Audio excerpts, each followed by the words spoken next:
Good afternoon po mga boss. Trek Auto Parts Trading, Trek TV ha. Papakita ko sa inyo mga tinitindahong spray. Yan.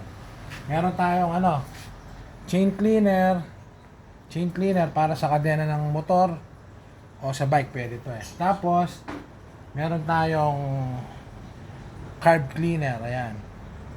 Sa motor, sakyan, pwede to. Meron din tayong CVT cleaner, ayan, sa mga panggilid ng motor, pwede yan.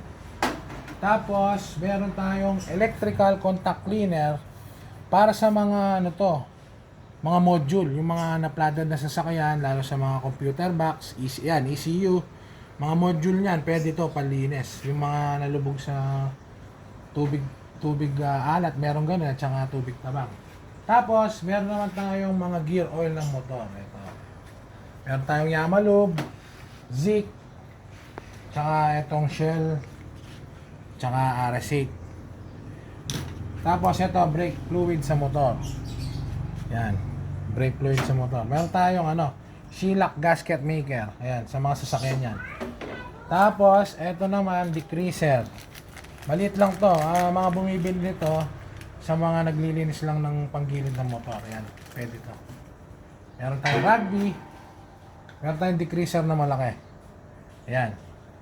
Meron tayong metal polish. Ayan. Tapos, meron tayong Singer oil, all-purpose oil.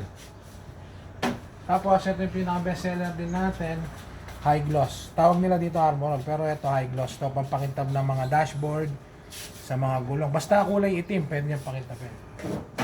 Ito rin, meron tayong BS1, malaki, tsaka maliit, tsaka WD-40. Papaliwanag ko po sa inyo yung sa BS1 tsaka WD-40. Meron po kasing nabibiling BS1 sobrang mura. Kalahati siguro ng presyo ko, sobrang mura. Tsaka rin sa WD-40, may nabibili rin, sobrang mura din. Ang pagkakaiba po nun, check nyo po mabuti.